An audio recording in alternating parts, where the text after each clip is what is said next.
So Nick, tell me a little bit about your understanding of organ donation before this whole thing happened.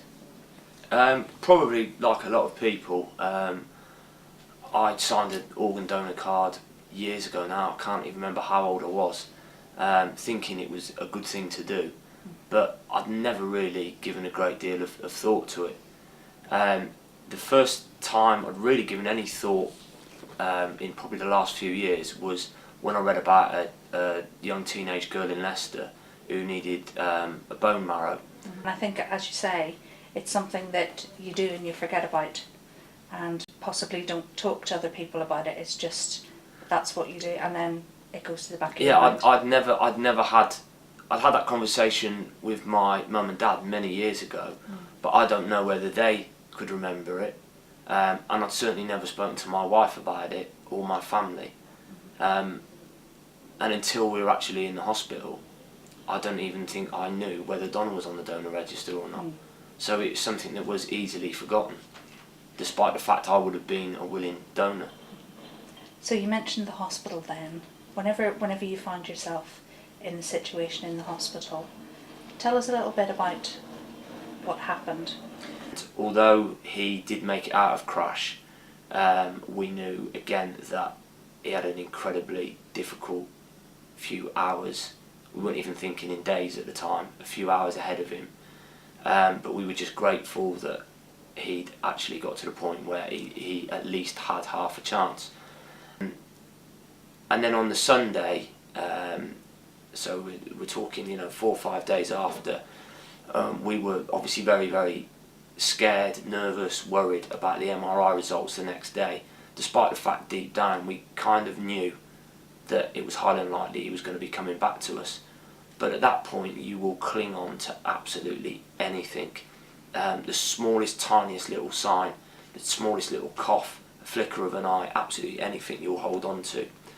And then on the Sunday night, he, in his own way, he let us know that the MRI results the next day weren't even going to be important. He let us know that he'd kind of had his battle, and he was letting us know that he wasn't gonna make it. And that's the same day as we were approached about the possibility of organ donation. And although it wasn't something which we wanted to fully consider because we still thought there was the tiniest little chance, both my wife and I, without even really having to have the discussion, both knew what we wanted to happen. So what did the doctors tell you about, the process or what was going to happen? When you do get to the point where you find out they're not coming back, the easiest thing would have been just to, after having been in hospital for 5 or 6 days, the easiest thing in many situations would have felt to have been to say goodbye, and kind of let nature take its course. And there are kind of 24 hours or so once you've made that decision to become an organ donor where things become very hectic again. And it's almost like, in some ways you don't want that to be happening, but you know that long term the good it's going to be doing. And they don't suffer in any way. The way that they're treated by everybody as if they are still a living, breathing child who could make a full recovery. The way that the nurses talk to him, the way that the nurses talk to us, the way that they've cared for him, treated him, it just filled us with confidence about this being the right thing to do. He went through obviously a number of tests over 24 hours which needed to be done because you knew that the person who's receiving the organ needed to make sure that it was the right thing so that it wasn't inhibiting their lives or causing complications for them. And although that could be difficult at times, seeing him going through all these different tests, there was nothing ever that was painful for him. There was nothing ever that was that you looked at and thought he shouldn't be going through this. What sort of things were going through your mind at that time? Well, for me personally, it was just this feeling of, if he can help save another child, and me looking from a parent's perspective of what I felt I was going through at the time, if I knew that I could stop somebody feeling what we were feeling, then that's got to be a good thing. Bodie was leaving us. Bodie had died. He was still there in body, but Bodie, as we knew it, was no longer there, and he hadn't been since the Wednesday. And if he'd have died and we hadn't done organ donation, it would have made, to me, it would have made no difference whether he'd been buried with all of his organs or without them. And the difference was, it was a simple decision that he can either go on and save the lives of other people or other babies, or he could go to his grave with all of his organs, which was going to be of no use to him because he'd moved on. He'd died, his spirit had gone. But he could save other people, and what a legacy that is to leave.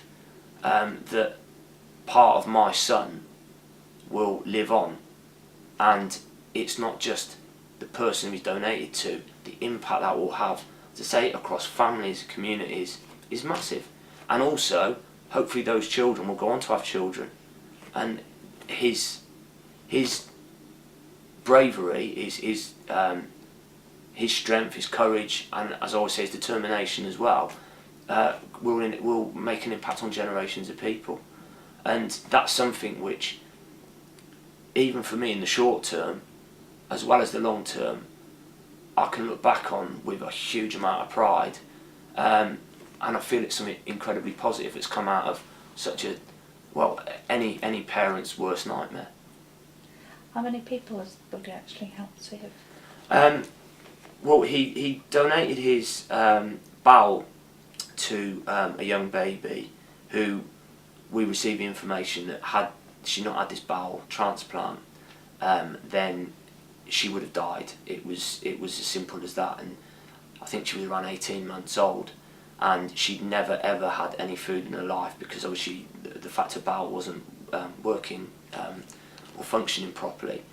And he also donated his liver to a young baby girl who we recently have had contact from the family, who, having read their story, it really was again a matter of life or death. If they hadn't received Bodie's liver, then that would be another child that hadn't have made it. And also he's donated his heart valves to two other, I think a baby boy and a baby girl, which I believe again has significantly improved the standard of their lives. And how do you feel about donation now? I think it makes me happy and it makes me sad. I can look back and take all the positives, as I've already mentioned, from an absolutely horrendous situation.